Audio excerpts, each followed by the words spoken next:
Since the scanning electron microscope (SEM) was first commercialized about 40 years ago, the SEM has shown a remarkable progress.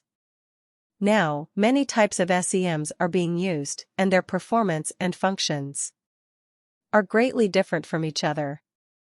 To utilize these different SEMs, it is essential to recognize their features, as well as to understand the reasons for the contrast of SEM images. Thus, this video is aimed at helping SEM users and future SEM users to understand the basics of the SEM, including the instrument principles, specimen preparation and elemental analysis.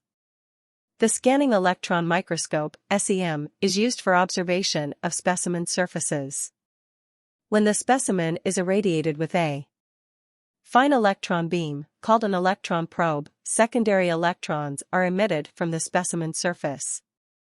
Topography of the surface can be observed by two-dimensional scanning of the electron probe over the surface and acquisition of an image from the detected secondary electrons. Construction of instrument.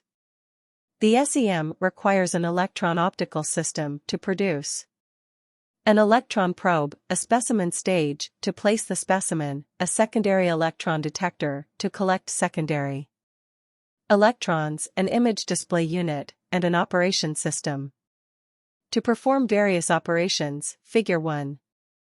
The electron optical system consists of an electron gun, a condenser lens, and an objective lens to produce an electron probe, a scanning coil to scan the electron probe, and other components. The electron optical system inside of the microscope column and a space surrounding the specimen are kept at vacuum. Electron gun. The electron gun produces an electron beam. Its construction is shown in Figure 2. Note that this is a thermionic emission gun, TE gun. Thermoelectrons are emitted from a filament, cathode, made of a thin tungsten wire, about 0.1 millimeters, by heating the filament at high temperature, about 2800 K. These thermoelectrons are gathered as an electron beam flowing into the metal plate, anode, by applying a positive voltage, 1 to 30 kV, to the anode. If a hole is made at the center of the anode, the electron beam flows through this hole. When you place an electrode, called a Wenelt electrode, between the cathode and anode and apply a negative voltage to it, you can adjust the current of the electron beam. At this time, the electron beam is finely focused by the action of the electrode. The finest point of the beam is called the crossover, and this is regarded as an actual electron source with a diameter of 15 to 20 m. The TE gun, explained here, is most generally used. An Lab 6 single crystal is also used as a cathode, but it requires a higher vacuum because of its high activity. Other electron guns are the field emission electron gun. Construction of lens.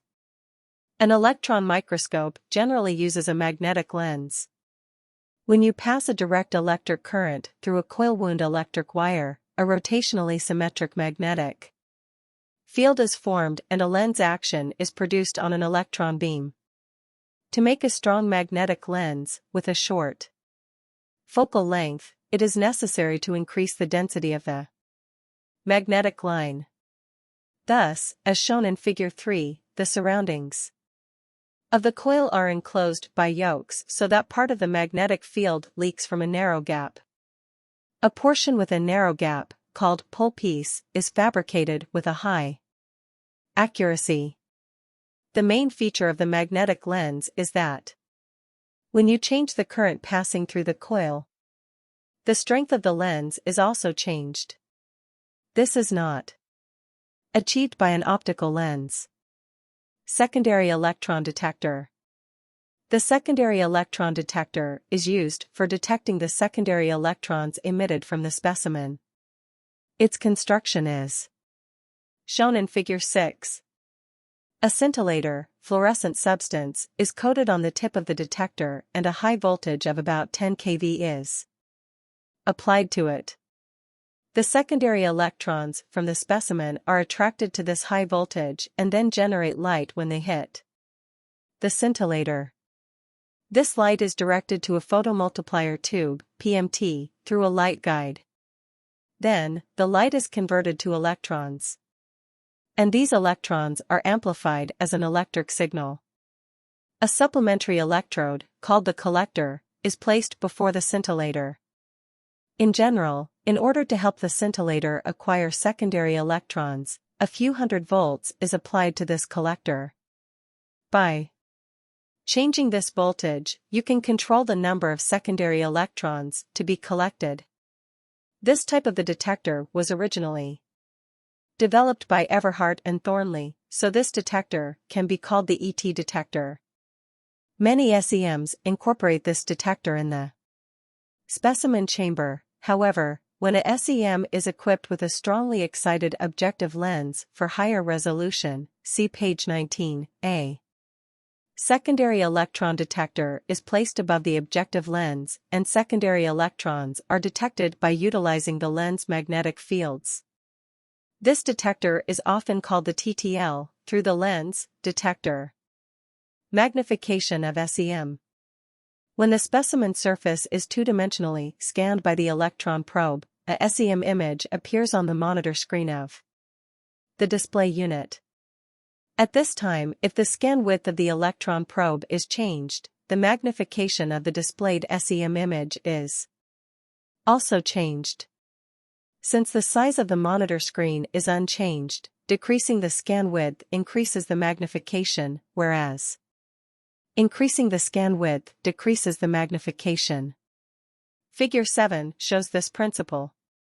For example, when the size of the monitor screen is 10 centimeters and the scan width of the electron probe is 1 millimeter, the magnification is 100 times, whereas the scan width is 10 m, 10,000 times. In terms of historical background, the magnification is expressed for a screen of 12 centimeters, horizontal, and 10 centimeters, vertical, as the standard, slightly different depending on a SEM manufacturer.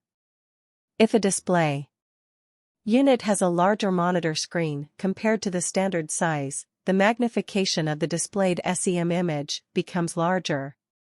In such a case, the magnification and the size of an object is calculated with a scale bar displayed on the screen as a reference.